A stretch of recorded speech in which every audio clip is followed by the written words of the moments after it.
యేసుక్రీస్తు నామములో తెలియజేస్తున్న సంతోషంగా దేవుని స్తోత్రం చెప్తాము. హల్లెలూయా. కొద్దిగా బిడ్డగా చెప్తాము. హల్లెలూయా. ప్రభువును దర్శించి దీవించి ఆశ్రయించి కాచి కాపాడి నడిపించిన దాకా నచ్చినండి. దేవుని ప్రేమలో నిలిచి ఉన్నాము. దేవుని సన్నిధిలో వచ్చి ఉన్నాము. దేవుడిని ఎరిగి ఉన్నాము. దేవునికి ప్రార్థన చేస్తున్నాము. దేవుని యొద్దకు వస్తున్నాము. ఆయన సహాయాన్ని వేడుకుంటున్నాము. అంత బాగానే ఉంది. అంత బాగుందిగా అంత బాగానే ఉంది అని అనుకుంటున్నాం. కానీ మనం సరిచూసుకోవాలి. ఏమని అంటే దేవుణ్ణి ఎరిగి ఉన్న మనము ఆయన చిత్తంలో ఉన్నామా? ఎంతోమంది వస్తారు, ఎంతమంది ప్రార్థన చేసుకుంటారు, ఎంతోమంది అవసరాలు తీర్చుకుంటారు. దేవుని దగ్గరకు వచ్చి అవసరాలు తీర్చమని అడుగుతారు. ఆయన సహాయం చేసే దేవుడు కనుక ఎవరిని త్రోసివేసేవాడు కాదు.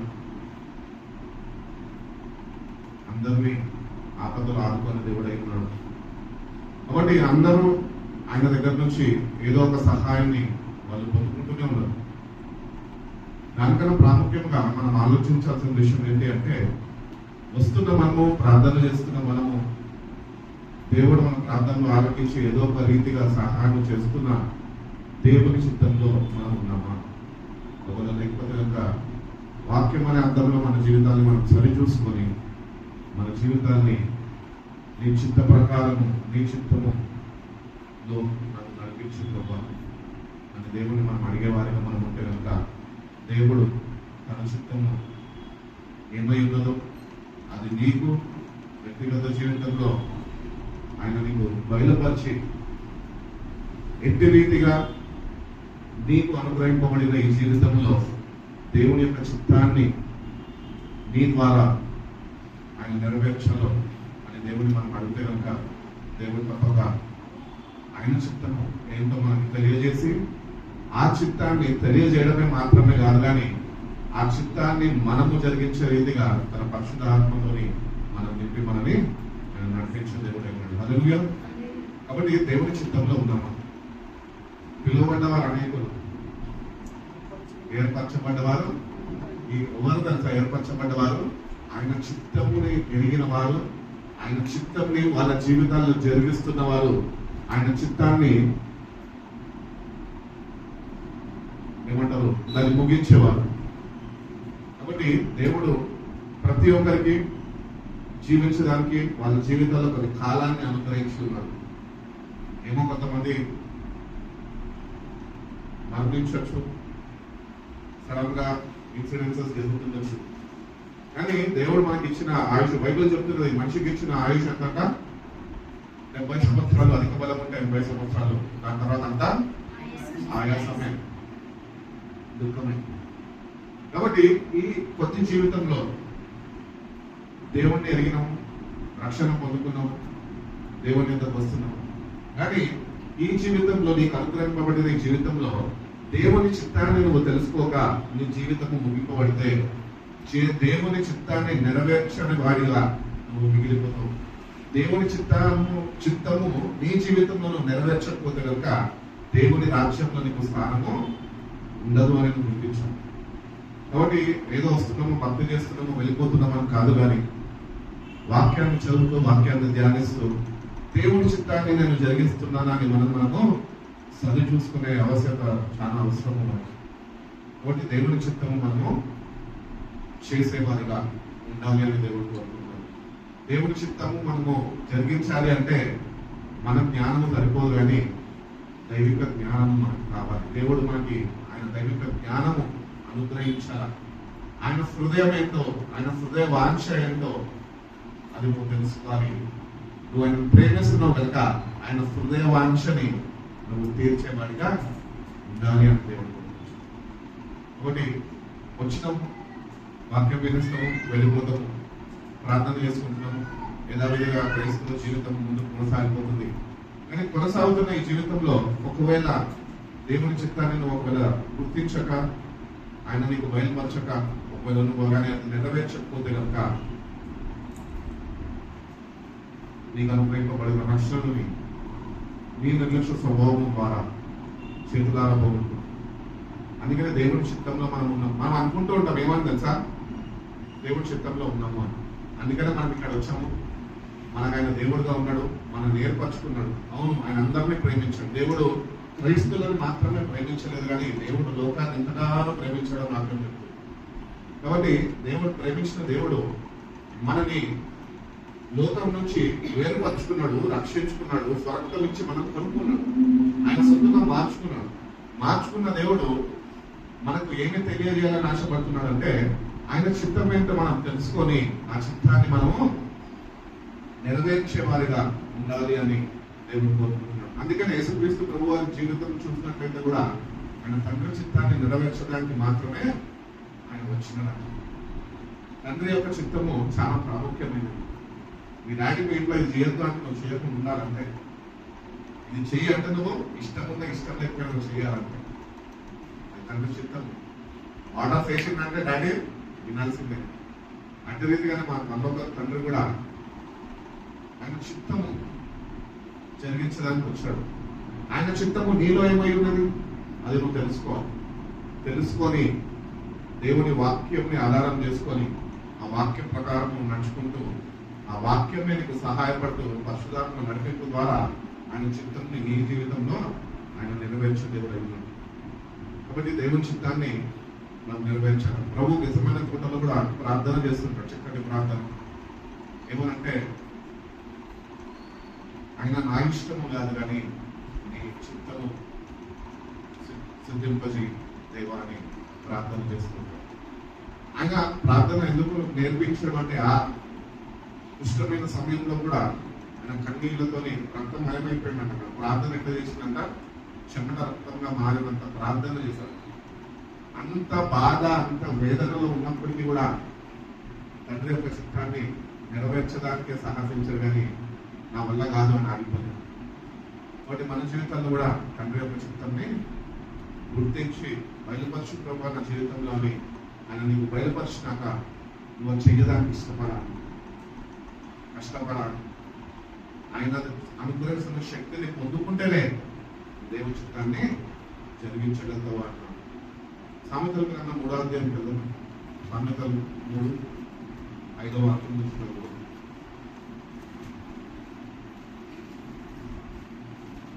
సామెతలు 3:5 నీ స్వబుద్ధిని ఆధారము చేసుకునక నీ పూర్ణ హృదయముతో యెహోవా యందు నమ్మిక ఉంచుము. నీ ప్రవర్తన అంతటి యందు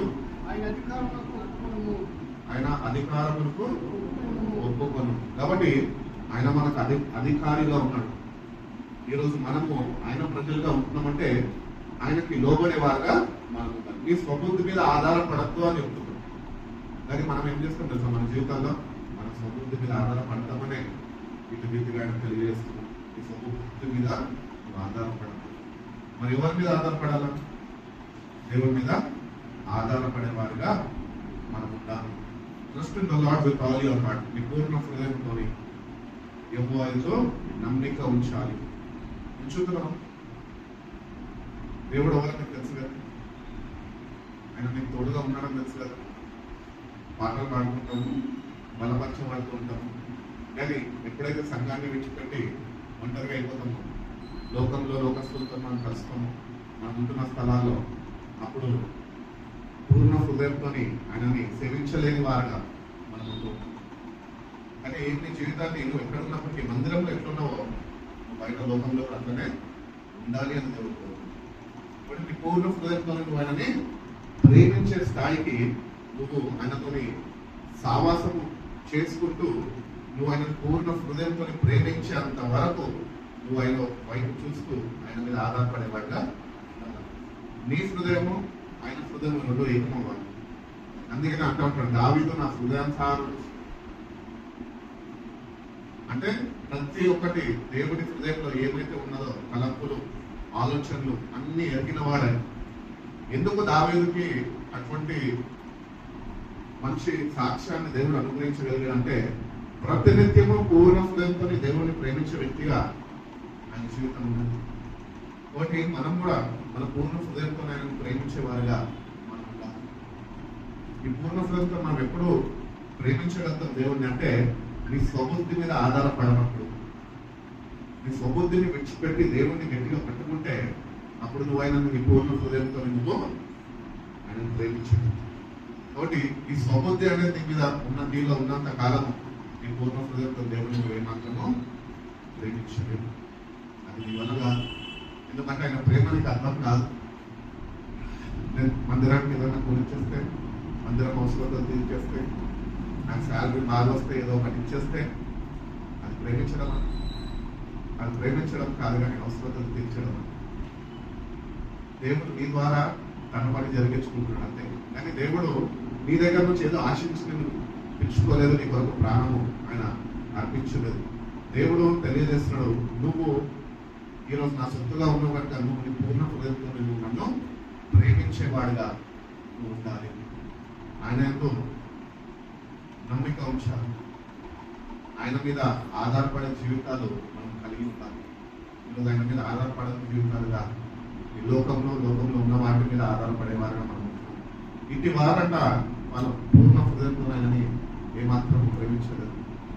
కాబట్టి ఈరోజు నువ్వు నిజంగా దేవుణ్ణి ప్రేమించే విషయంలో ఏ స్థితిలో ఉన్నావు? పూర్ణ హృదయంతో ప్రేమించేంత స్థాయికి ఎదిగినావు, ఆత్మీయ బలాన్ని పొందుకున్నావు, వాక్యము చేత పోషింపబడుతున్నావు. నీ ఆత్మ ప్రతిదినము వాక్యము చేత పోషింపబడుతున్నా, దేవుడు అనుగ్రహిస్తున్న బలాన్ని ప్రతిదినము పొందుకుంటున్నావు. ప్రతిదినము సరిపడినంత సావాసము, సరిపడినంత సమయము నువ్వు దేవునితో గడపగలుగుతున్నావా? ఇవన్నీ చేయలేం, కానీ నేను ప్రేమిస్తున్నాను అయ్యా అని చేతగానలాగా మనం మిగిలిపోతామంటే రాష్ట్రం. అంటే రీతిగా కాక దేవుని ప్రేమించే విషయంలో దేవుడు కోరుకుంటున్న రీతిగా ప్రతిదినము ఈ సమయాన్ని వెచ్చించి నువ్వు ఆయనతోనే గడపగలుగుతాయి, గడిపే మార్గాలు ఉండగలుగుతాయి. అంచెలంచెలుగా దేవుడు ఆయనని పూర్ణ హృదయంతో ఎట్టి రీతిగా నువ్వు ప్రేమించాలో అది నీకు నేర్పిస్తాడు. ఎందుకంటే దేవుడే ప్రేమ అయి ఉన్నాడు. హల్లెలూయా. కాబట్టి ఆ ప్రేమను అర్థం చేసుకోవాలంటే వాళ్ళతో మనం గడపాలి, అంతే కదా. నేను చాలాసార్లు చెప్పుకుంటా, ఎవరస్తుగా మళ్ళీ చెప్తాను, ఇద్దరు లవర్స్ ఉంటారు. ఆయన కొరకు ఈవిడ గారు, ఈవిడ కొరకు ఆయన గారు ఎప్పుడు కలుసుకుంటామా ఆయన వేసి చూసుకుంటాం. అవునా? పోనీ కలుసుకుంటారు, ఆలస్యమైన 15 నిమిషాలు 20 నిమిషాలు ఆలస్యమైనా కలుసుకుంటారు.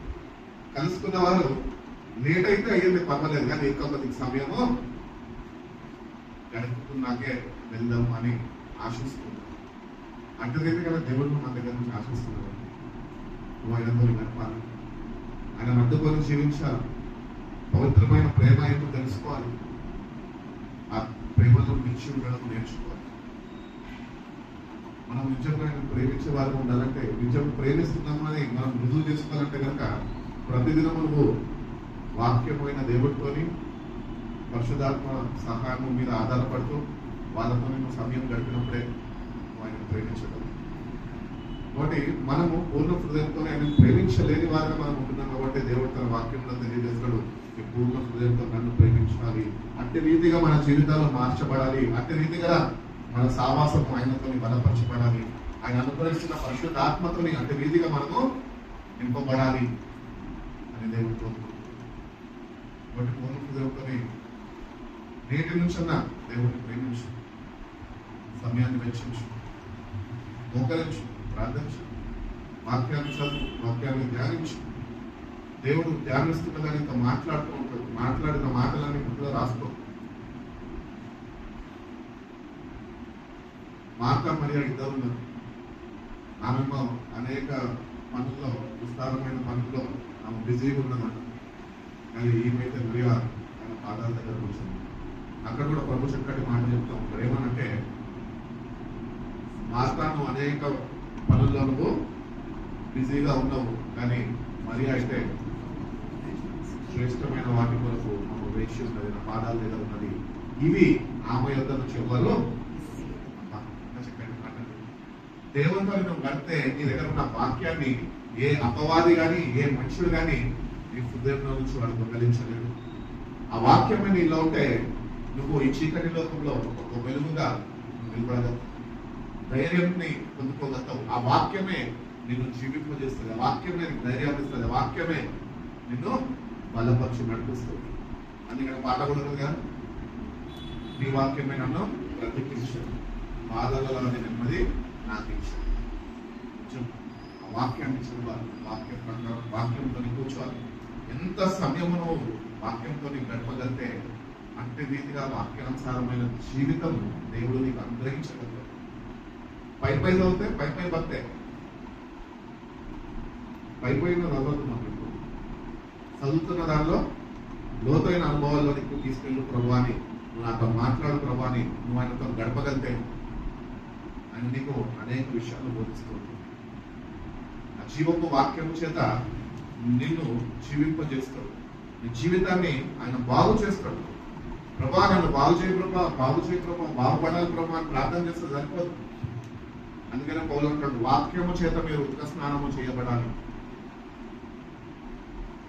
ఈరోజు దేవుడు పూర్ణ హృదయంతో ఆయన ప్రేమించమంటున్నాడు. అంటే నువ్వు ఎంతగా వాక్యం చదువుతున్నావు, ఎంత వాక్యం నీలో ఉన్నది, ఆ వాక్యాన్ని బట్టే జీవిస్తున్నావు, లేకపోతే నీకు ఉంటున్న వాక్యం బట్టి జీవిస్తున్నావు.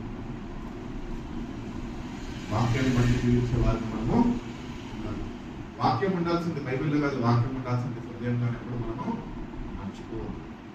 అందుకనే దావీదు కూడా చక్కటి మాట జ్ఞాపకం చేస్తుంటాడు. ఏమనంటే, నీ ఎదుట నేను పాపం చేయకుండా ఉన్నట్టు నీ వాక్యాన్ని నా హృదయంలో నేను భద్రపరచుకుంటున్నాను. ఈ వాక్యం ఎప్పుడైతే మన హృదయంలో భద్రపరచబడుతుందో అప్పుడు నువ్వు దేవుడిని ప్రేమించలేదు. పూర్ణ హృదయంతో ఎంత రీతిగా ప్రేమించాలో ఆయన నీకు నేర్పించలేదు. కాబట్టి దేవుడి దగ్గరకు వస్తున్న మనము పూర్ణ హృదయంతో ప్రేమించలేని వారుగా ఇంకా నీ హృదయంలో ఈ లోక ప్రేమలకి ఇంకా చోటిస్తూ ఆయన ప్రేమని కావాలనుకుంటున్నావు, ఆయన ప్రేమని నిర్లక్ష్యం చేస్తున్నావు, ఆయన ప్రేమని ఇంకా అర్థం చేసుకోలేని వారిగా నువ్వు మిగిలిపోయి ఉన్నావు. అని దేవుడు అంటున్నాడు, నీ హృదయం కావాలి. సువార్తల్లో అంటుంటాడు కదా, ఆకాశ పక్షులకు గోడులు ఉన్నాయి, నక్కలకు గొర్రెలు ఉన్నాయి, కానీ మనిషి కుమారుడు దాచుకునే దానికి ఆయనకి స్థానం లేదు. Open your heart to God. ఈ రోజున దేవుడికి హృదయం ఇద్దరు, ఈ హృదయంలో ప్రభా ఏమాత్రం ఈ లోక సంబంధమైనవి కాడ ఉండకుండా ఈ వాక్యాన్ని నా హృదయంలో భద్రపరచుకోవు అని నువ్వు దేవుడిని అడిగితే, దేవుడికి నువ్వు అంటే సమర్పణతో నువ్వు సమర్పించుకోగలితే, నీ హృదయంలో దేవుడి కన్నా ఎక్కువగా దేవుడికి ప్రాధాన్యత ఇవ్వకుండా నువ్వు ఎక్కువ సమయము ఆయనతో వెచ్చించగలితే దేవుడికి హృదయంలో స్థానం ఇచ్చిన వారుగా ఒక గుర్తింపు. కాబట్టి గుర్తింపు కావాల్సింది లోకంలో కాదు, మనకు గుర్తింపు కావాల్సింది ఆయనలో. ఆయనలో గుర్తింపు ఉండాలి అంటే నీలో వాక్యం ఉండాలి. ఆధార్ కార్డు లేకుండా ఐడి ప్రూఫ్ వస్తుందా? అడుగుతా. గుర్తింపు ఏది నీది? ఫోన్ నెంబర్ కన్నా గుర్తింపు, కారు కొనాలన్నా గుర్తింపు, ఏది చేయాలన్నా గుర్తింపు. అంటే రీతిగానే క్రైస్తవులు కూడా ఆయనలో గుర్తింపు కావాలంటే వాడి హృదయంలో వాక్యము భద్రపరచబడాలి.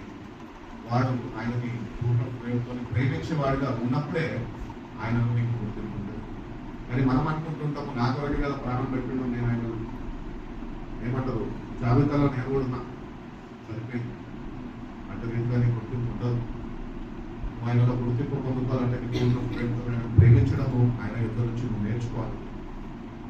ఆయన నీకు నేర్పించాలి, ఆ ప్రకారము నువ్వు ఆయనను ప్రేమించాలి. మనం ప్రేమించే వారికి ఏం చెప్తాం? నేను చెప్పినట్టు మన మాట వింటేనే ముందుకి సాగుతుంది బండి, లేకపోతే ఆగిపోతుంది. అదే రీతిగానే మనం కూడా దేవునితో సాగాలనుకుంటున్నాం.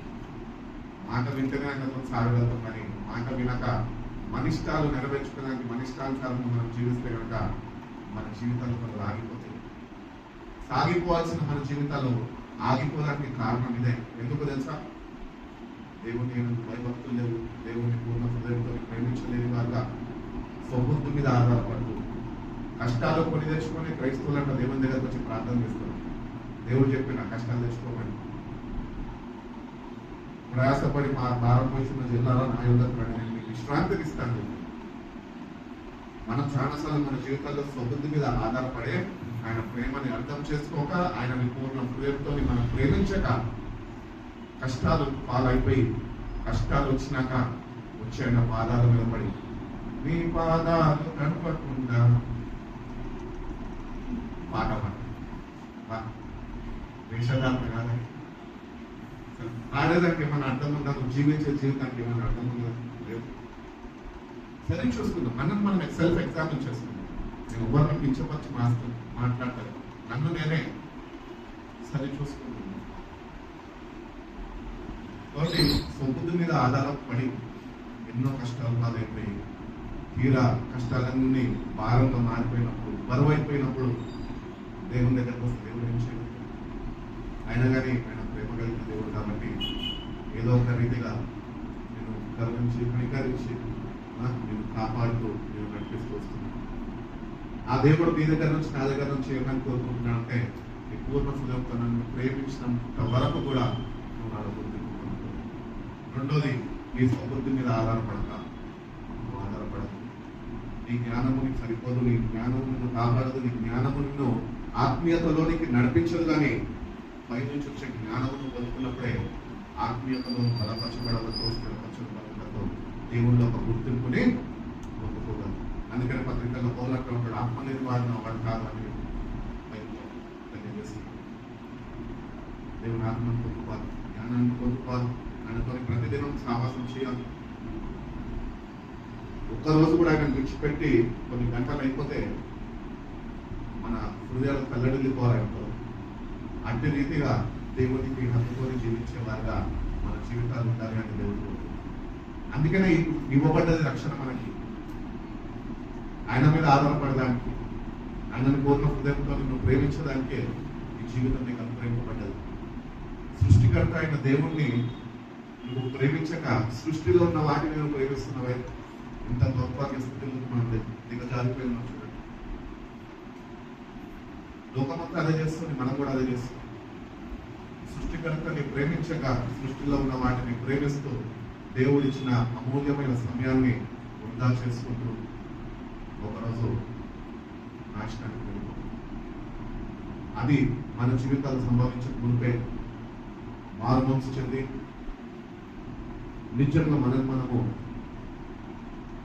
పరిశీలన చేసుకొని, ఎగ్జామిన్ చేసుకొని, దేవుడు మాట్లాడుతుండగా ఆ ప్రకారం నేను జీవిస్తానయ్యా, నన్ను నడిపించు ప్రభా, నన్ను కాపాడు ప్రభా, నీ మీద ఆధారపడిన జీవితం నాకు అనుగ్రహించు ప్రభా అని ప్రతిదినము నువ్వు ప్రార్థన చేసుకుంటూ ముందుకున్నాడుకంటే దేవుడే నీకు తోడుగా ఉంటుంది. ఆయన ప్రేమతో నిన్ను బలపరుస్తాడు. అటు రీతిగానే నీ సమృద్ధి మీద ఆధారపడకుండా ఉండడం, కేవలము ఆయన మీద ఆధారపడే జీవితము నీకు అనుగ్రహిస్తాడు. In all your ways acknowledge him and he will make your path straight. తెలుగులో ఏమంటున్నారు దాన్ని? అప్పుడు ఆయన మీ త్రోవను సరళము చేయును. కాబట్టి ఈరోజు మన త్రోవ అంట సరళము చేయబడాలి, సరి చేయబడాలి. మనము దేవుని మీద నడుస్తున్నాము, దేవుడు మనం చూస్తున్నప్పుడల్లా మన నడవడిక ఎట్లయితే ఉన్నదో అది దేవుని దృష్టికి ఏమాత్రం అంగీకారంగా లేదు. కాబట్టి ఆయనని బట్టి ఆయన చూస్తున్నాడు అని మనం గుర్తిస్తే, ఆయనకి ఎట్టి రీతిగా నువ్వు నడుచుకోవాలని ఇష్టమో అంటే రీతిగా నేను నడిపించే దేవుడు ఉన్నాడు. కాబట్టి మనము స్వబుద్ధి మీద ఆధారపడదు. ఆయన కంటే మరి ఎవరిని ఈ లోకంలో ఎక్కువగా ప్రేమించు. ఆయన ప్రేమని నీలో నిలిచి ఉండాలి. నువ్వు ఆయనలో నిలిచి ఉన్నప్పుడే, వాక్యం నీలో భద్రపరచబడినప్పుడే. కాబట్టి ఈ ఏమంటారు, ఈ ఆత్మీయ జ్ఞానము దేవుని దగ్గర నుంచి మనం పొందుకోవాలి.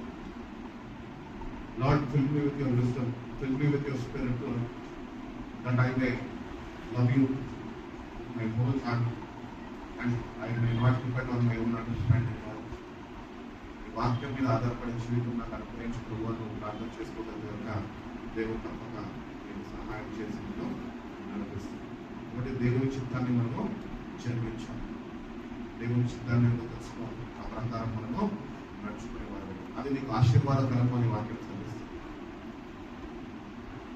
ప్రభు అని పిలిచి ప్రతి వారు పరలోకంలో చేయలేరు, కానీ నా తండ్రి చిత్తము నెరవేర్చే వారు మాత్రమే అన్న చిత్తమే పూర్ణ హృదయంతో ప్రేమించాలా, సముద్రం మీద ఆధారపడద్దు. అన్ని విషయాల్లో ఆయన వైపు చూస్తూ ఈ మార్గము సరిదిద్దబడాలి. ఆ చిత్తాన్ని మనం చేయలేని వారుగా అందుకని మన జీవితాన్ని మనం సరి చూసుకొని దేవునికి సమర్పించుకొని, ప్రభా ఇప్పటి వరకు ఏదో అయిపోయింది కానీ ఇప్పటి నుంచి అయినా ఆయనతోనే ఒక ఏమంటారు నిబంధన తీసుకోవాలి. కమిట్మెంట్ దేవునితో చేసుకొని, కమిట్మెంట్ చేసుకున్న నువ్వు కమిట్మెంట్ మీద నిలబడాలి, మాట మీద నిలబడాలి. ఆ కమిట్మెంట్ మీద స్థిరపరచు ప్రభా, అది నేను జరిగించే కృపను, శక్తిని, జ్ఞానాన్ని నీ ఆత్మ నడిపింపును నాకు అనుగ్రహించు ప్రభా. నేను చేసుకున్న తీర్మానాన్ని స్థిరపరచు ప్రభా అని దేవుని అడిగితేనే నువ్వు చేసుకున్న కమిట్మెంట్ స్థిరపరచబడుతుంది. నువ్వు ఆ ప్రకారము వాక్యము చేత, పరిశుద్ధాత్మ చేత నువ్వు నడిపింపబడదు. ఇవన్నీ చేయకుండా భక్తి చేస్తున్నానంటే నీ భక్తి వృధా అయిపోతుంది, వేస్ట్ అయింది. చేస్తున్న భక్తి ఎంతో కాలం నుంచి చేస్తాం. ఇంతకాలం నుంచి భక్తి చేస్తున్న మనము శక్తిని అనుభవించలేకపోతున్నాం, ఆ శక్తితో నింపబడలేకపోతున్నాం, ఆ శక్తిని ఇతరులకి చూపించలేకపోతున్నాం. ఎందుకు? కారణాలు సమూహం మీద ఆధారపడటం, పూర్ణ హృదయంతో ప్రేమించుకుని ఉండడం, ఇవే కారణం. కాబట్టి మన జీవితాలు మనం సరిదిద్దుకొని నేటి నుంచి నువ్వు చేసుకుంటున్న నిబంధనలు స్థిరపరచమని ప్రభువుని అడిగి, ప్రతిదినము ఆఫీస్కి వెళ్ళాలంటే వెళ్తావు కదా, డ్యూటీకి వెళ్ళాలంటే టైంకి వెళ్తావు కదా. ఒకరోజు అంటే ఊరుకుంటారు, వర్షం పడినప్పుడు ఊరుకుంటారు, లేక. కానీ ప్రతిదినము నువ్వు అట్లనే దుమ్మాలు పట్టుకుంటూ టైంకి వెళ్ళక, పంచాయతీ మెయింటైన్ చేయకుండా ఇష్టానుసారంగా జీవిస్తే కనుక ఉంచుతారు ఉద్యోగం.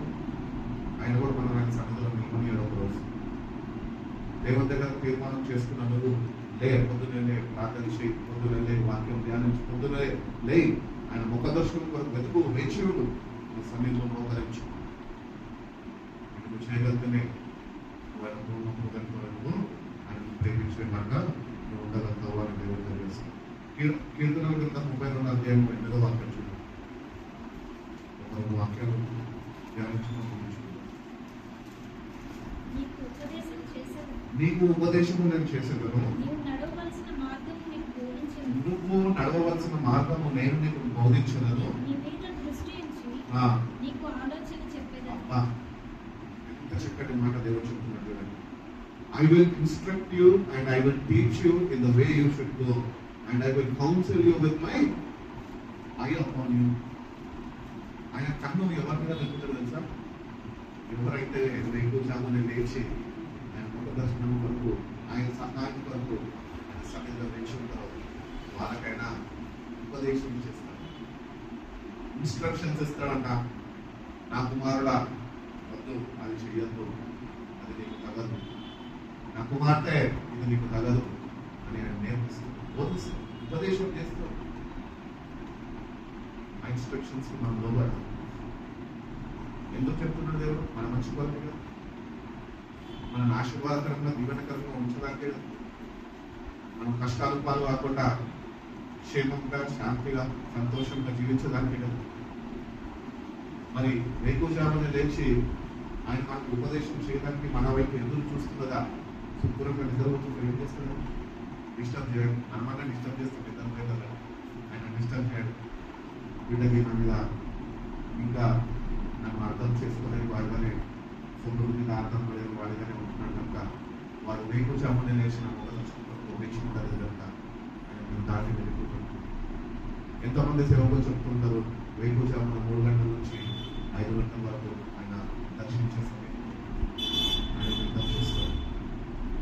ఎప్పుడన్నా అట్లీస్ట్ ట్రై చేసినాం? ఎప్పుడన్నా ట్రై చేసినట్టు వాటిని ఎప్పుడన్నా కలుసుకున్నాం? లేదు. ట్రై చేయండి. సేవకుల్ని కలిసిన దేవుడు మనం ఎవడం. సేవకుల్ని దర్శించి ఉదయకాలంలో వేకుజామునే దర్శించి ఎన్నో గూఢమైన సంగతులు వారికి చెప్పి ఆ ప్రకారం వాళ్ళని బలపరిచి నడిపిస్తున్న దేవుడిని ఈరోజు మనం దర్శించి మనం నడిపించడం నడిపిస్తుంది. సేవకులకు మాత్రమే దేవుడు కాదైనా మనందరికీ దేవుడే, అందరికీ ప్రభుడే. కాబట్టి ఆయన దర్శించే సమయం మనం గుర్తించి ఆయన మనకు ఉపదేశం చేస్తుండగా మనం దానికి లోబడే వారి అసలు నుంచి ఆయన మాట వింటే దేవుడు తప్పక ఏ మార్గంలో నువ్వు వెళ్ళాలో ఆయన నేర్పిస్తాడు. ఎప్పుడన్నా ఎక్స్పీరియన్స్ కాదు. నేను సేవలో రాకుంటూ ఫ్రెండ్స్తో ఇష్టానుసారంగా తిరుగుతూ మాలాంటి బ్యాచ్ ఇంకొకటి ఉండదు కదా సార్. అంత చెడిపోయిన అంత అల్లరి మోకాను మనం. అమ్మాయిలు పోతుంటే కామెంట్, అమ్మాయిలు చూసి రోడ్డు మీద మమ్మల్ని చూస్తే వాళ్ళు వచ్చిన గుమ్మంలో కలిగి తిరిగి వెళ్ళిపోయారు. అట్లాంటి సమయంలో కూడా నేను విచ్చలవిడిగా బతుకుంటే మా తల్లిదండ్రులు నా గురించి చేసిన, మా పెద్దవాళ్ళు చేసిన ప్రార్థనలు బట్టి ఆ సమయాల్లో కూడా దేవుడు నాకు ఉపదేశం చేసిన అనుభవాలు నాకు ఉన్నాయి. చెప్పాడు, చాలు బిడ్డ, చేసింది చాలు, ఇక మానేసే, చెయ్యకు, వద్దు, వాళ్ళ దగ్గరికి వెళ్ళదు. ఈరోజు రాత్రి మీద ఒక పని చేయాలనుకున్నాను, మా ఫ్రెండ్స్తో కూర్చోాలనుకున్నాను, సిటీకి వెళ్దామనుకున్నాను. కానీ దేవుడు బలవంతం చేసుకుని ఏమన్నా సార్ మనసు లాగుతుంది, అలవాటైపోయిన ప్రాణం ఏం చేయాలి?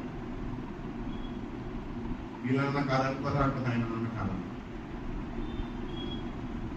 లేదు, అవ్వదవాలి అంటే కుదరదు. అంత బలవంతం చేసిన రోజులు నాకు అనుభవం దేవుడు. అందుకని ఈరోజు ఆయన మీద ఆధారపడి జీవితం నాకు అనుభవించింది. అని లిటరల్లీ నీకు అర్థమయ్యే రీతిగా ఆయన మీద మాట్లాడాలి. నీ జీవితంలో ఎటువంటి స్థితిగతుల మధ్యలో నువ్వు వెళ్తున్నావో అది నీ పక్కన వాళ్ళకి, లేకపోతే నువ్వు కట్టుకున్న వారికి, నీతో ఉన్న వారికి తెలియదేమో కానీ నీ స్థితిగతులన్నీ ఎదిగిన వాడే. నీ మంచి కొరకే నువ్వు ఎటు వెళ్ళాలో ఎటు వెళ్ళదో అది నీ మేలు కొరకే ఆయన నీకు బోధించడానికి, ఉపదేశం చేయడానికి ఆయన వేచి చూస్తుంది. కాబట్టి దేవుని దగ్గర వచ్చి మనము ఆయనకి లోబడి బిడ్డలుగా మన జీవితాన్ని మార్చుకుంటాం. ఒకవేళ మన జీవితాన్ని మార్చుకుంటే అంట దేవుడు అంటున్నాడు తన వాక్యంలో, నా కన్ను దృష్టిని నేను మీపై ఉంచి నేను నడిపిస్తాను. దేవుడి కన్ను దృష్టి మన మీద ఉంటే మొదట మనం పెట్టగలుగుతాం. ఏ చీకటి శక్తులను మన దగ్గరికి రాగలుగుతాయో ఎప్పుడు నిబ్బరం కలిగి ధైర్యంగా నా దేవుడు నాకు ఉన్నాడు అని మన డాడీ మన ఇంట్లో ఎంత ధైర్యంగా ఉంటుంది మనకి. డాడీ లేకపోతే ఆ లోటు ఓవర్ తీర్చలేదు. మా నాన్న ఉన్నప్పుడు మా నాన్న అంటే నాకు ప్రిన్సిపల్ అయింది. నా మంచి కొరకు ఎన్నో చెప్పాడు. నాలాంటి ఎదువల్ని ఎంతమందిని సరి చేశారు. కానీ దేవుని యొక్క ప్రణాళికలో నేను ఉన్నది వాళ్ళు ముందేగా గుర్తించి నన్ను ఎక్కువ బలవంతం చేయలేదు, నువ్వు సేవ చేయాలి అని. నాకు ఒకటే విశ్వాసంతో నన్ను దేవుడితో ఒకరోజు ఆడబడ్డాడంటే దేవుడు నిలబడబెట్టుకుంటాడు. నువ్వు ఎట్లా చేస్తావురా, ఏం చేస్తావురా నన్ను ఎప్పుడు కృపదీసి మాట్లాడి ఎప్పుడు ప్రోత్సహించిన నాకలే. ఎప్పుడు చూసినా మా తండ్రి గారు ఉదయకాలం వేసినప్పుడు చూసినప్పుడు ఏం చేస్తున్నాడు ఇలా వాళ్ళు చూస్తే నిద్రలో వెళ్ళిపోవచ్చు చూసినప్పుడు యోగు వలే ప్రతి ఒక్క బిడ్డ దగ్గరికి వెళ్ళి వాళ్ళ మనుషుల దగ్గర నుంచి ప్రార్థన చేస్తుంది. నేను లిటరల్లీ మా డాడీని చూసాను. ఫ్రెండ్స్తో తిరిగేసి అలసిపోయి ఉన్న ఆరోగ్యాన్ని అంత వృధా చేసుకొని వచ్చేసి పండుకొని ఉంటే, ఒక మైకంలో పండుకొని ఉంటే మెలకు వచ్చినప్పుడు చూస్తే నా మంచం దగ్గర నుంచి కన్నీళ్ళు పెట్టి ఆయన నేను కొన్నిసార్లు చూశాను. తండ్రి యొక్క కన్ను దృష్టి మన మీద ఉన్నది అని ఒక భయం అనేది అట్టి రీతిగానే నువ్వు దేవుని యొక్క భయభక్తులు కనపరచగలిగితే దేవుడు వచ్చిన నా కన్ను దృష్టిని నేను వచ్చిన నిన్నులను నడిపిస్తుంది. ఒకటి మన మంచి కొరకే, మన మేలు కొరకే, మన రక్షణ మనం కాపాడుకునే దానికి దేవుడు అంట తన కన్ను దృష్టిని మన మీద నుంచి మనం నడిపిస్తాం. బైబిల్ చెప్పొచ్చున్నా కదా, ఒకవేళ నువ్వు కాపుదల కంచెగానే నీ చుట్టూ లేకపోతే గర్జించు సింహం మరి అపవాది అయిన సాతాను ఎవరిని నిర్గుణమానం తిరుగుతున్నాడు. వేదవాసం తప్పకుండా ఉంటుంది. కాబట్టి ఈరోజు మనం ఒకటి గ్రహించాలి, ఏమనంటే ఆయన కన్ను దృష్టి నా మీద ఉన్నది కనుకనే, ఆయన నా చుట్టూ కంచెం వేశాడు కనుకనే అపవాది నాకు ఏమి చేయలేకపోతుంది.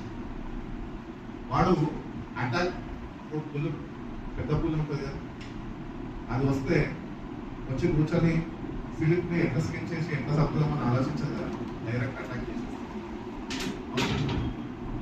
దానిలో ఉన్న స్వభావం అది, ఆ మృగం అట్లా రీతిగా ఉండదు. అది ఈరోజు మన మీద దాడి చేస్తలేదు. కారణం ఏంటంటే ఆయన కనుదృష్టి మన మీద లేదు.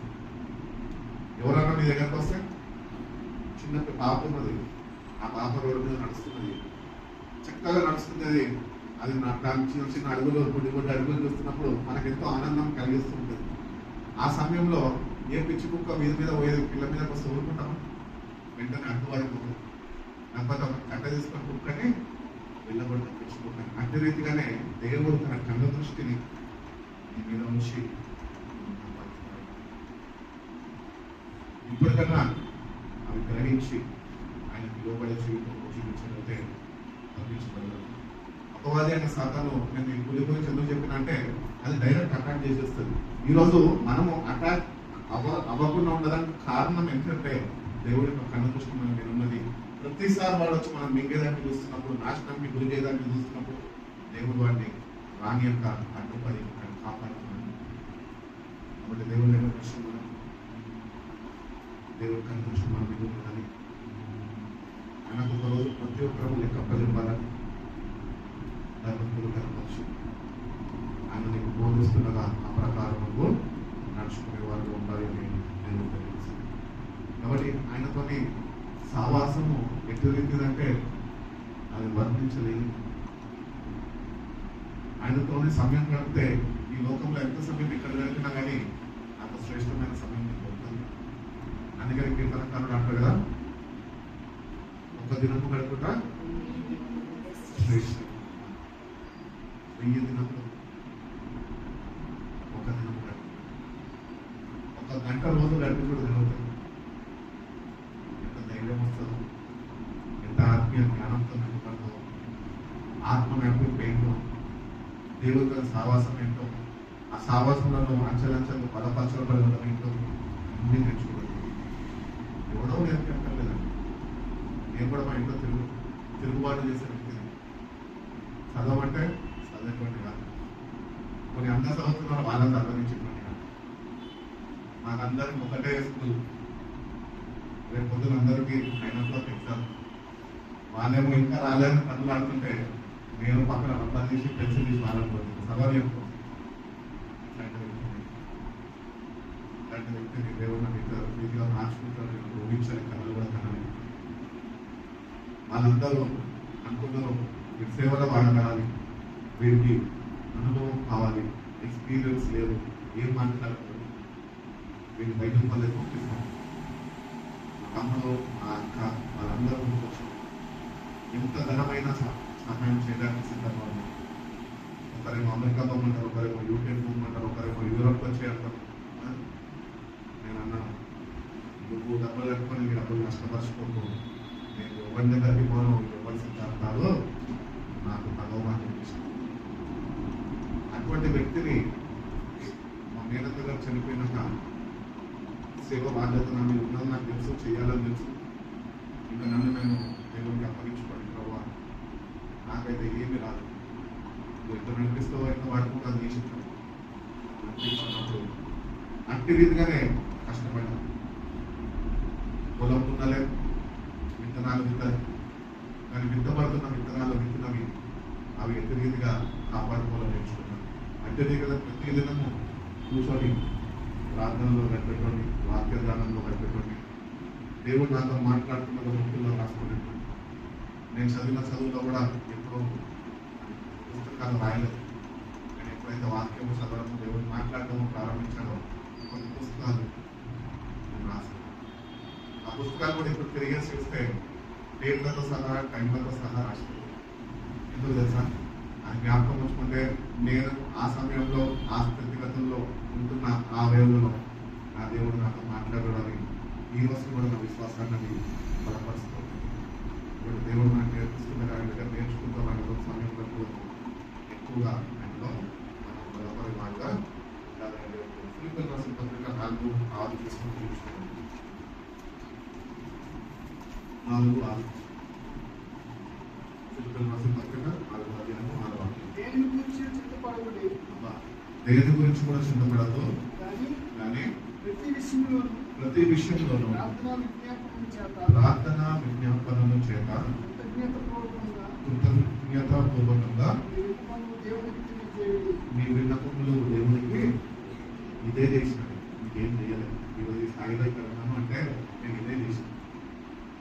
దేనికి కూడా మేము చింతించకుండా ఉండము. ఏదో ఒక చింత మనిషిని వెంటాడుతున్నాము. అందుకనే ఈ మనిషి చింత వెంటాడుతుండగా దాని నుంచి విడుదల పొందుకోవాలి. దేని గురించి కూడా చింతించకుండా జీవించాలి అంటే నువ్వు ప్రతిదినము ప్రార్థన చేయాలి. ఏమని తెలుసా? ప్రభువా, దేని కూడా చింతించకుండా ఉండడం నాకు నేర్పించు. ఈ రోజు కూడా పొద్దున్న ఇవ్వగానే చేసుకుంటాను, పట్టుకునేటప్పుడు రాత్రి ప్రార్థన చేసుకుంటాను. ఏమో ఫ్యామిలీ అన్నప్పుడు, కుటుంబం ఉన్నప్పుడు, ఉమ్మడి కుటుంబం అన్నప్పుడు, లేకపోతే స్నేహితుల మధ్యన ఎన్నెన్నో జంగరాలు జరుగుతున్నప్పుడు ఒకలాంటి భయము, ఏమవుతుందో అని ఒక చింత, అది మన దేవుడిచ్చిన ఆ విశ్రాంతిని కూడా అది పొంగిస్తుంది. చింత నెమ్మదిగా పడుకోగలుగుతాము. పాపం చేసిన వాటికి నెమ్మది ఉండదు, వాడికి నెమ్మది ఉండదు. పడుకుంటాడు, అందరిలాగానే బాగా పడుకుంటాడు. కానీ వాడు పడుకున్నప్పుడు ఏం కలిగి ఉంటాడు అట్లా భయంతో పడుకుంటాడు. మనం అట్టి రీతిగా మనం ఉండదు. దేవుని బిడ్డలు పడుకునేటప్పుడు ప్రాణాత్మ శరీరాలు దేవుని అప్పగించేసారు. ప్రభా, తిరుమత కాపాడడం మీ దృష్టికి ఒకవేళ ఇష్టంగా నేను జీవించలేదు, దయతో క్షమించు అని నిజమైన పశ్చాత్తాప హృదయంతో దేవుని సన్నిధిలో ప్రార్థించి నువ్వు నీ జీవితాన్ని ఆయన చేతికి అప్పగించేసి పడుకుంటేనే నువ్వు దేనికి కూడా చింతించకుండా ఉండడం ఆయన నీకు నేర్పించలేదు. బైబిల్ చెప్తుంది, దేనికి కూడా మీరు చింతించద్దు. యాకోబు రాసిన పత్రికలో అంటున్నాడు, నీ చింత యావత్తు నా మీద మోపు, నేను నీ గురించి చింతిస్తున్నాను అన్నాడు. ఆత్మ మాట్లాడుతున్నాను. చింత యావత్తు ఏం చేయాలంట? ఆయన మీద మోపాలి. అంటే మనం వేయక్కర్లేదు, మనం అదే తప్పు చేస్తాం. మోపం ఆయన చెప్పినట్టే చెప్తాము. మన చింతలు తీసుకొని నా వెంట రాగి తీసుకొని పోతున్నాయి. అట్టి రీతిగా మన జీవితం ఉంటుంది. ప్రతిదినం నేను ఈరోజు కూడా చెప్తున్నా కదా, నాకు ఎక్కువ అనుభవాలు లేవు, ఎక్కువ ఎక్కడైనా నేర్చుకోలేదు. నేను దేవుడితో గడిపినప్పుడు దేవుడు నాకు ఇచ్చిన జ్ఞానంతోనే నేను చెప్తున్నాను. నేను దేవుడికి ఈ రోజుకి కూడా ప్రతిదినము నేను జీవించినంత కాలము నాకు దేవుడు ఏమిచ్చినా, ఏమి నా దగ్గర ఉన్నామని తీసేసిన నేను దేవుడికి ఒకటి ప్రార్థన చేయాలని ఒక తీర్మానం కలిగి ఉన్నా. ఏంటంటే, ప్రభా, దేనికి చింతించకూడదు, నాకు నేర్పించాక ప్రార్థన నేను మానను. చింతించదు, ఉన్న ఆరోగ్యం చెడిపోతుంది, ఇంకా నీరసగిలిపోతావు, ఇంకా విశ్వాసంలో దిగజారిపోతావు. కాబట్టి అపవాది అయిన సాతాను పులి వల్లకి ఎందుకు పెట్టేస్తుందో తెలుసా? వాడు నీకు తెలియకుండానే వాడు నీ మీద దాడి చేస్తున్నాడు. నీకు చింతన పెట్టి చింతిస్తూ దేవుడికి దూరం అయిపోతుంది. స్వబుద్ధి అనేది నీలోకి వచ్చేసి దాని మీద ఆధారపడేసి ఏదేదో చేయాలనుకుంటామని ఏమి చేయలేని పరిస్థితుల్లోకి నువ్వు వెళ్ళిపోతావు, ఒంటరిగా మిగిలిపోతావు. క్రైస్తవులు ఎప్పుడు ఒంటరివారు కావాలి. ఎందుకంటే దేవుడు మనకు ప్రతినిత్యము ఉండేవారు. నేను శుక్రవారం ప్రాంతంలో కూడా చక్కటి వాక్యం ఇచ్చాడు. నేను ఒంటరిగా లేను కానీ నా తండ్రి నాతో ఉన్నాడు అనేసి ప్రభువు చెప్పాడు. కాబట్టి దేవుడు మనతో ఉన్నా, దేవుడు మనతో ఉంటే మనం చింతించక్కర్లేదు. నువ్వు చింతిస్తున్నావు అంటే కారణం ఏంటో తెలుసా? దేవుడి మీద లేడు, దేవుడిలో లేవు. అందుకని చింత అనేది నిన్ను పీడించుకొని కృంగదీస్తుంది, నీ ఆత్మీయ స్థితిలో నిన్ను దిగజారుస్తుంది. నీ చింతనే అమ్మవారి అయిన సతాను ఆ చింత వాడికి తెలుసు నువ్వు ఏ విషయంలో భయపడతావో ఆ విషయంలో వాడు అటాక్ చేస్తావు. అందుకని ఏ విషయంలో నువ్వు భయపడుతున్నా ఆ విషయంలో ధైర్యాన్ని నువ్వు కట్టి జీవించాలి. ఒకటి దేవుని దగ్గరకు వచ్చిన నేను చింతించదు.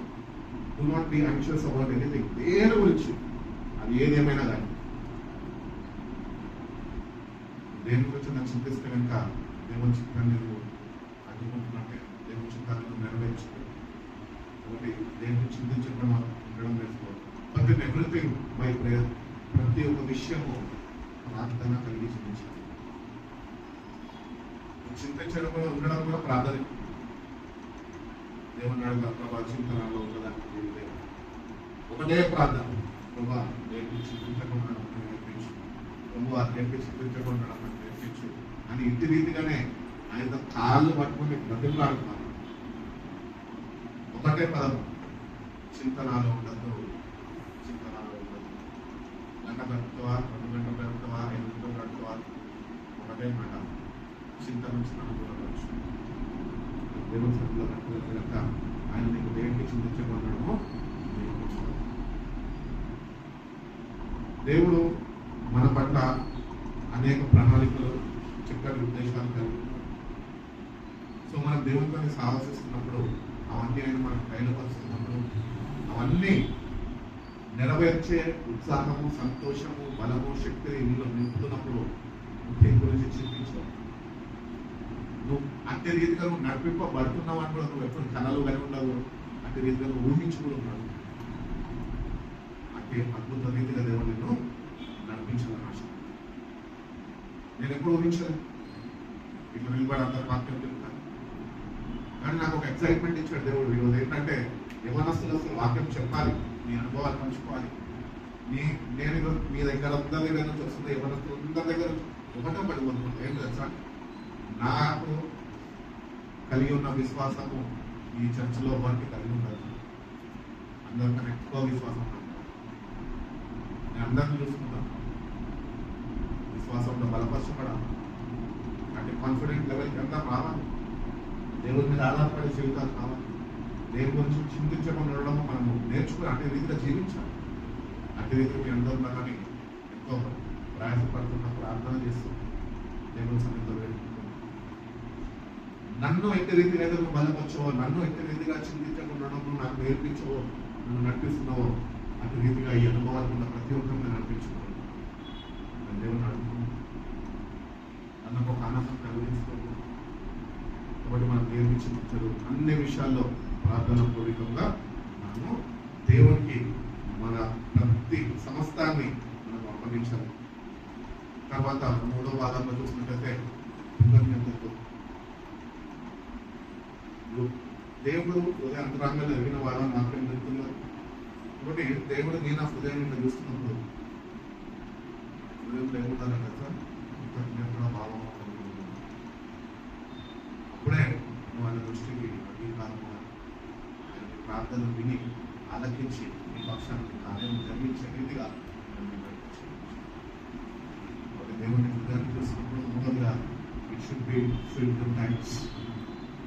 మూడో ఏదో ఇస్తే థ్యాంక్స్ చెప్పడం కాదు. ఇప్పుడు నేను వచ్చి మీరు అందరికి వచ్చారు కదా, అందరూ ఒక ధైర్యం ఇచ్చారు, చాక్లెట్ తినండి అని. నా ప్రేమను పట్టిందండి. సభ్యులందరూ ఏం చెప్తారు, నాన్న అమ్మో ఇంత ప్రేమగా కూడా ప్రతి వారం ఇస్తామన్నా అడిగిన వాళ్ళు కూడా ఉన్నారు. చెప్పి నాకు రెగ్యులర్గా ఇస్తాను. వాళ్ళు ఏం చెప్తారంటే థ్యాంక్స్ చెప్తారు.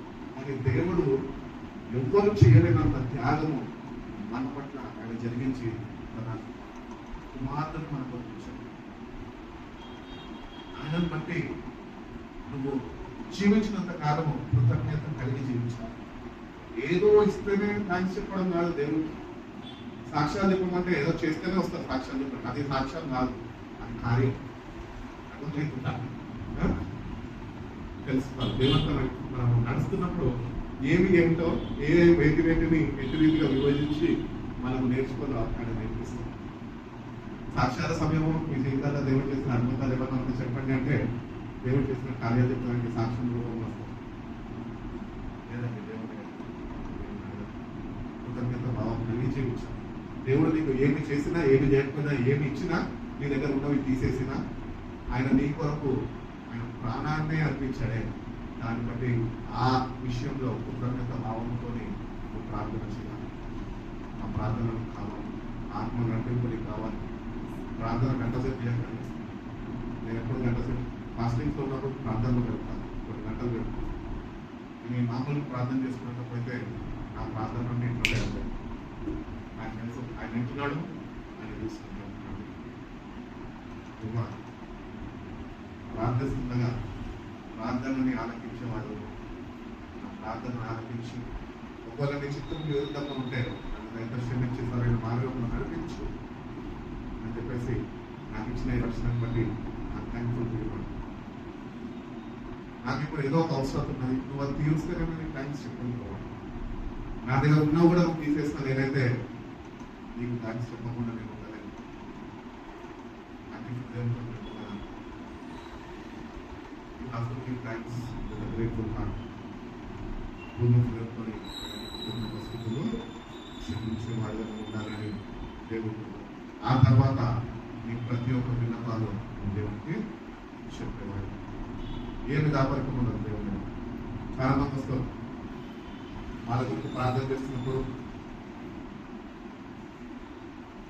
ఒక మాట చెప్పాలంటే ఒకప్పుడు తెలుగు వచ్చేది కదా, తెలుగు వచ్చేది కదా. ఒకరోజు ఎట్లన్నా మాట్లాడుతుంటే ఏదో విషయంలో వస్తే భాగవతం నేను ఒకటే మాట్లాడు, వాడు భాగవతం ఏదో బయట పెట్టాను. అసలు భాగవతం అంటే మాటకు అర్థం కూడా లేదు. అటువైపుగా నేను చాలా మంది వచ్చి ప్రార్థన చేస్తున్నప్పుడు వాళ్ళ గురించి దేవుని సన్నిధిలో ప్రార్థన చేస్తున్నప్పుడు దేవుడు వాళ్ళ గురించి కొన్ని విషయాలు తెలియజేస్తున్నప్పుడు అవి సేవకులుగా మేము ఉంటున్నాం కాబట్టి కొన్ని మెయింటైన్ చేయాలి. అవి దేవునికి నాకు మంచిగా ఉంటాయి. అవి మేము సంఘంలో చెప్పేసి సంఘంలో అల్లర్పాటు చేయాలి. సో ఎందుకు ఈ మాటలు చెప్తున్నంటే దేవుడి దగ్గరికి వచ్చినాం, వాళ్ళు కూడా ప్రార్థనలో నా దగ్గరకు వస్తారు, అన్న ప్రార్థన చేయాలి. కానీ అస్సలు వాళ్ళ జీవితంలో ఏం ప్రాబ్లం ఉందో వాళ్ళు చెప్పాలి. అంటే దేవుడు ముందుగా నా ప్రాబ్లం ఏంటో మనం బయటపరచాలి. ఎందుకు ఈ మాట చెప్తున్నా అంటే దేవుడి దగ్గరకు వచ్చినప్పుడు మనం కూడా దాంట్లో కలిగి కొన్ని విషయాలు దేవుడికి చెప్పడానికి ఇష్టపడి సాధారణ మనకు చెప్పని. అందుకని ఇక్కడ వాక్యంలో చదివిస్తున్నాడు అన్ని ఆయన చెప్పాలి. ప్రతి విన్నపం ఒకటా రెండా అప్పుల బాధ అవి చెప్పమంటే ప్రతి విషయము ప్రతి ఒక్క విన్నపము ఆయన చెప్తే దాపరికము నీలో ఆయన లేదు అని గుర్తించగలితే, యథార్థంగా ఉన్నాడు నా ఎదుట నేను గుర్తించగలితే చాలు. ఒకటి నీవు దాపరికం ఉన్నంత వరకు నీ జీవితం బాగుపడదు. దేవుని దగ్గర కోసం హృదయాన్ని తిరుగుతున్నాడు. దావీదు పాపం చేసినాక 51 కీర్తనలు విశ్వపుతో అంటున్నాడు, హిమము కంటే తెల్లగా నన్ను మార్చు. నీకు నాకు ఏ దాపరికం ఉండద్దయ్యా. నువ్వు నన్ను చూస్తున్నప్పుడు నీ ముఖకాంతి నా హృదయంలో నీ ముఖము కనుగొన అంటే రీతిగా యథార్థ హృదయం నీతి న్యాయం కలిగి జీవించాలి. అట్లా రీతిగా జీవిస్తే దేవుడు ప్రతి ఒక్క విన్నపాన్ని ఆయన ఒకటి దేవుని సన్నిధికి వస్తున్నాను, ప్రార్థన చేస్తున్నాను అంటే బాగానే, కానీ కొన్ని విషయాలు ఏమైనా దేవుని దగ్గర దాచుకున్నావు సాయంత్రం కాల సమయంలో, ఇంకా దేవునికి నువ్వు చెప్పాల్సింది చెప్పకుండా ఉంటున్నావేమో, ఆలస్యం చేయడం, అది నువ్వు పట్టి పీడిస్తున్నదేమో, నీకు నెమ్మది కలిగించక అది నీకు మనశ్శాంతికి ఇవ్వక అది అడ్డుపడుతున్నదేమో. అంతకులు ఉంటారు కొంతమంది, మంచిగా అనిపిస్తారు, మంచి చేసేస్తారు. పరారీలో ఉన్నారు వాళ్ళు. పరారీలో ఉంటే నేను వేసినోడిని వాళ్ళ ఇంట్లో నన్ను వేసేస్తాను, పై ఒక్కరు పరుగులు తీయాలి. అదే నేను కాపాడబడాలంటే నేను ఏం చేయాలా? పోలీస్ స్టేషన్కి వెళ్ళి సరెండర్ పెట్టాను. అప్పుడు నన్ను ఓడుకుంటాడు. వాళ్ళ ఇంట్లో నా మీద కక్ష వేసుకోగలుగుతారు, కానీ నా మీద దాడి చేయలేదు. జీవితకాలం ఖైదీ చేసినా కూడా నేను లోపల భద్రపడదు. ఎందుకు? యథార్థంగా ఒప్పేస్తాను. అట్టుగా మన జీవితాలు కూడా దేవుడు ఆయన కాపుదల్లో మనం భద్రపరచబడి అటు నడుచుకున్న మనం ఏమాత్రం కాపాడుకోమని అన్ని చెప్పు దేవుడికి, అన్ని ఒప్పుకో, కొన్ని చేసిన పాపాలు కానీ తప్పిదాలు కానీ ఏమైనా ఉంటే వాటికి ఇంకా క్షమాపణ పొందగలము. అది దేవుడు వెంటనే వెంటనే క్షమించలేని ఉండేది. కానీ దేవుడు ఎటువంటి వాడంటే అవి నిన్ను నిత్యంగా పశ్చాత్తాప హృదయం నీలో కలిగించి అవి ఒప్పింపజేసే అంతవరకు, ఆయన క్షమాపణ పొందుకునే అంతవరకు కొద్ది సమయం తీసుకున్నప్పుడు కూడా అనుకూలంగా ప్రార్థన చేయడం పడింది. దేవుడు సన్నిధికి వచ్చి భయంకరమైన పాపిని హృదయం మీకు తెలుసు, నన్ను చూసి నాలో అయిష్టమైన అన్నిటినీ నన్ను స్పందించేంత వరకు నేను ఇదే ప్రార్థన చేస్తున్నా. ఇంటి రీతిగా నీ సన్నిధిలో మెయింటైన్ అవుతాం ప్రభావ, ఇంటి రీతిగానే నీ సహాయం కొరకు నేను వేయకుండా ప్రభావాన్ని ప్రతిదినము హృదయాన్ని తెచ్చి అంచెలంచెలుగా దేవుడు నీ హృదయంలో పాపాన్ని తొలగిస్తున్నాడు. ఆయన వాక్యంతో నేను ఆత్మతో నేను శక్తితో నింపుకోగలుగుతూ అందరికీ ప్రార్థన చేస్తున్నాను.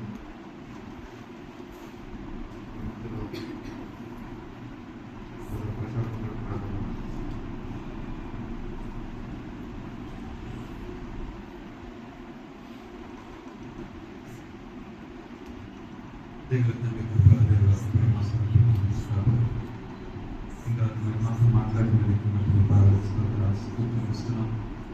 అవును ప్రభా, అయ్యా నేను నీకు ఉపదేశం చేస్తాను, నువ్వు నడవలసిన మార్గంలో నేను నీకు బోధిస్తాను, నేను నీకు తెలియజేస్తాను, నేను నిన్ను గైడ్ చేస్తాను.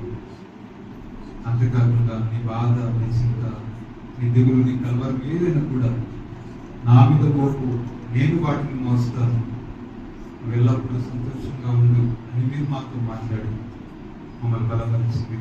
ప్రార్థిస్తున్నాను.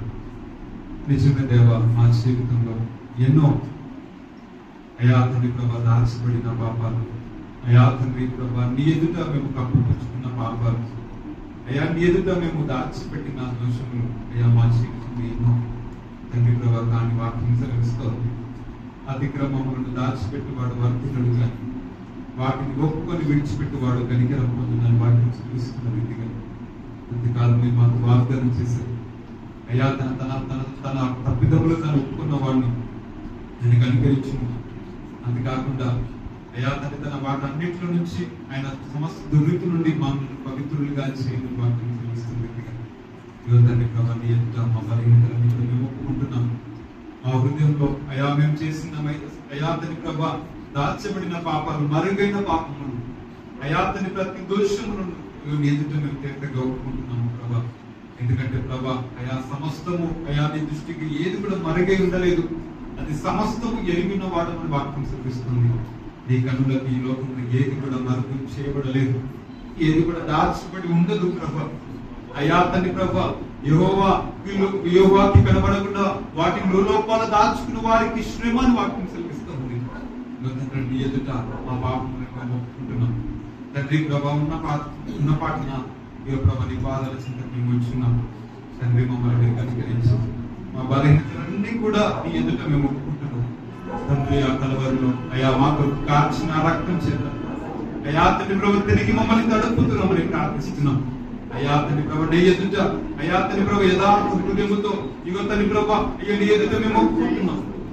నీ ఎదుట మేము శుద్ధులు కావాలని ఆశపడుతున్నాం, నీ ఎదుట మేము పవిత్రులము కావాలని ఆశపడుతున్నాం.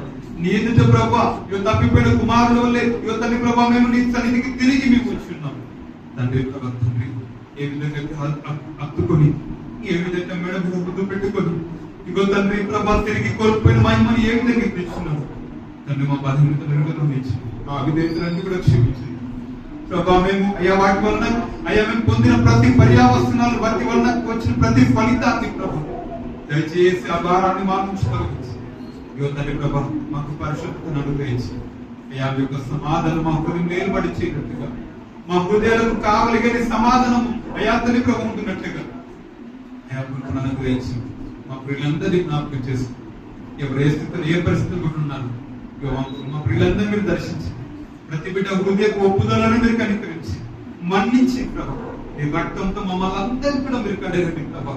ఈ ప్రభా అయ్యా తండ్రి ప్రభా ఏదో క్రీస్తునందున్న వాడు నూతన సృష్టి ఇక పాతవి గతించను ఇక సమస్తం కొత్తమైన రీతిగా ఇక మేము నూతన సృష్టిగా మార్చబడినట్లుగా తిరిగి నీ సన్నిధిలోకి వచ్చి ఉంటుండగా ప్రభా నీ ఎదుట మేము ఉండబోవాలని ఆశపడుతుండగా నీ రక్తంతో మమ్మల్ని పడి పాతని సమాధి చేయబడి నీ ఎదుట మేము నీతిమంతులుగా మార్చబడినట్లుగా నీ నీతిని మాకు అనుగ్రహించండి. నీ రక్తంతో మమ్మల్ని తడిపి నిందారహితులు నిర్దోషులుగా మచ్చలేని వారుగా అయ్యా తన ఎదుట నిర్దోషులుగా నిష్కలంకముగా ప్రభా అయ్యా నీ కొరకు సిద్ధపడే వధువుగా మేము అందరం కూడా ఉండునట్లుగా నీ రక్తంతో తడిపి మమ్మల్ని పవిత్రపరిచి పరిశుద్ధపరచమని మాలో అయా విశ్వాసంతో స్థిరపరచి నీ రాకడకు మమ్మల్ని సిద్ధపరచమని మమ్మల్ని మా ప్రియులందరూ నీ చేతిలో పెడుతూ సంఘాన్ని చేతిలో పెడుతూ నీ రాకడకు మమ్మల్ని సిద్ధపరచి ఇగో తన నీ ఎదుట నిలబడి యోగ్యత కలిగిన వారంగా ఉండినట్లుగా అయ్యా నీ ఎదుట మేము భగవంతుడిగా మార్చుకున్నట్లు కృపను దయచేయండి.